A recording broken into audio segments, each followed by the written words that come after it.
Hey guys, what's going on? I'm Ghost and welcome back to Tarkov University. Today, we're going over the latest Escape from Tarkov patch notes and breaking down the changes that actually matter. I'm going to keep it simple and to the point so you guys know exactly what's going to impact your raids right now. As always, if you find this video helpful, make sure you smash the like button and subscribe to the channel for more Tarkov content. Let's get into it.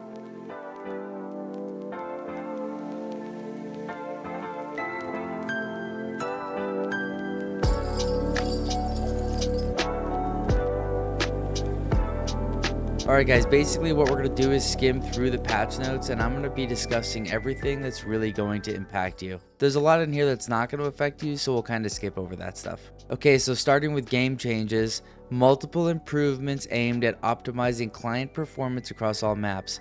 This is a very good thing. I've actually heard reports that people are getting up to 30 FPS more on customs and stuff like that. It goes on to say the impact of these changes will depend on the player's hardware configuration and in-game settings. That goes without saying. Guys, I have my Tarkov settings on this channel. If you're interested in the settings that I use when I play, feel free to check that out. I'll actually throw a button on the screen right now so you guys can click it if you're interested. But this should go without saying that your PC build has a lot to do with how Tarkov plays. And if you guys didn't know, Tarkov is a very CPU heavy game. Your graphics card has little to do with it, obviously, but how Tarkov plays on your PC seems to have a lot more to do with what CPU you have and how much RAM you have. Alright, moving on, as part of the optimization efforts, an updated player culling system has been implemented on customs, interchange, and reserve. Now guys, I looked up exactly what this is. A player culling system in gaming is a technique that developers can do to significantly improve the FPS and smoothness of your gameplay, but the way that they do that and what they mean by player culling system is that enemies that are beyond your range are not going to be animated. They're going to be gliding around or whatever. I guess up until this point everything that they've been doing has been animated, but it seems they decided to remove that in order to optimize performance. We'll have to see what this looks like. My primary concern is that if you're sniping or aiming into people at long range, if they're going to be animated or not. That could be very confusing. So far you're only going to be able to see this on custom, interchange, and reserve.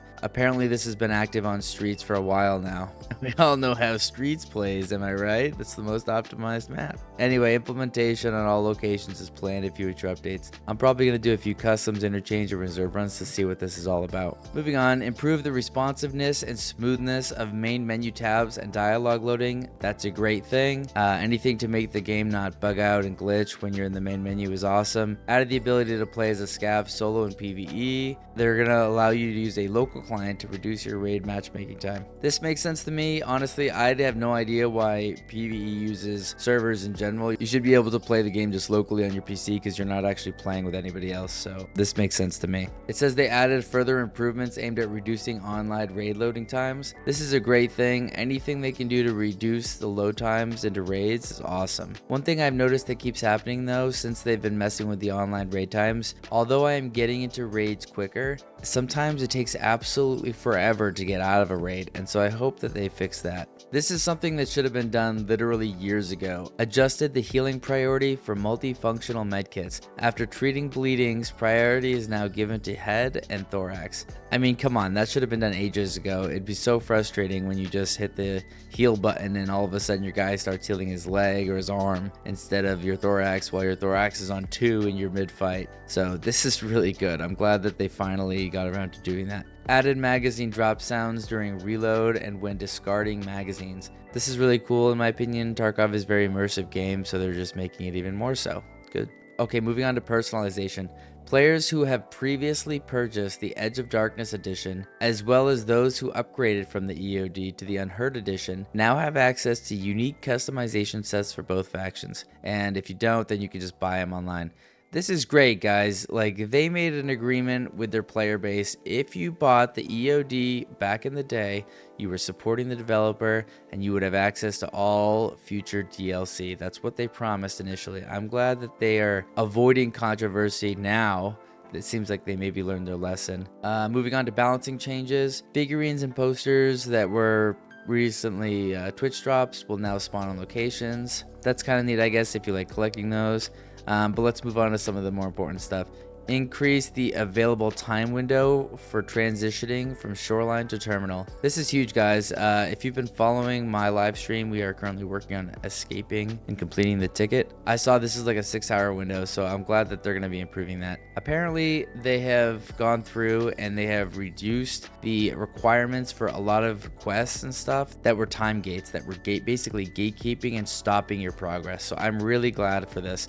You'll see as we move on. This is also another huge one. Increase the XP gain for completing PMC operational tasks. I have noticed since the release of 1.0, it's a lot more difficult to level up. They increase the amount of XP that you need for each level, so anything to get more XP faster, besides just spamming Labyrinth over and over again, is a great thing. Significantly simplified the PMC operational task objectives. This is huge because I felt like some of them were just impossible. Like it would say, survive and extract from customs 12 times, and it'd give you like 12 minutes to do it, and you're like, dude, that's not even possible. It takes 12 minutes to get into a raid. So I'm really glad that they are just looking at this and just being more conscientious about it. Moving on, remove the objectives for co-op extraction in both PMC and scav operational tasks. That's good because not a lot of people use co-op in general, so just getting rid of that is nice. Reduce the number of pre-skills required for completing the story chapter. They're already here to 1. I will say this is great because I just completed this when the event was live, so the cultists were spawning in almost 50% of my nighttime factory raids. So this actually wasn't that bad to do, but again, I did it while there was an event going on. I feel like if there wasn't an event going on, this would have been an absolute nightmare. Reduce the trader response wait times by 40% in the following story chapters: Falling Skies, The Ticket, The Unheard, The Labyrinth, and Batya. If you guys are working on those, that's great. You're going to be 40% less time gated, so that's really nice. They also added something that's really huge for new players. This is enormous for new players. Added alternative objectives to the story chapter tour to simplify lock location unlocks. Player can now either visit the location multiple times or survive on it one time to complete the objective.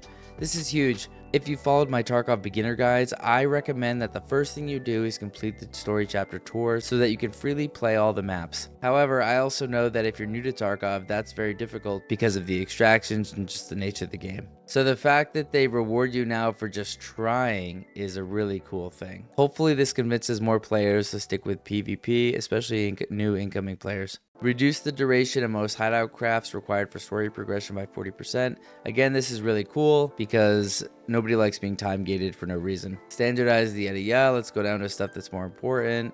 Increase the raider count on labs by 20%. This is a big deal, guys. Going to the labs is a lot of fun. If you didn't know, it's my favorite map. And fighting raiders is a lot of fun. So just throwing more raiders on there is fantastic. I'm all for that. This is a big deal. Increase the quantity and quality of loot in the marked rooms, guys. This is huge. Make sure you're hitting on marked rooms always, but now more than ever, whenever they do something like this, it is going to be insane. They wouldn't announce it if it wasn't going to be insane. So make sure you're checking marked rooms right now, just in case they decide to nerf it again because it gets a little out of control. Increase the fuel tank spawn chance at gas stations on customs, lighthouse, shoreline. This is amazing. Again, Tarkov is really immersive. This just makes it more immersive. Like if you're looking for a certain item, you should be able to go roughly to where that item would spawn in real life to find it. I like this a lot. It's kind of like how they put food on the grocery aisle of interchange and stuff like that. All right, scrolling down, expanded the objective areas for elimination tasks with specific zones. This is absolutely enormous, guys. This is amazing. Huntsman Path, secured perimeter. I believe that's where you have to take out PMCs in the office area on factory.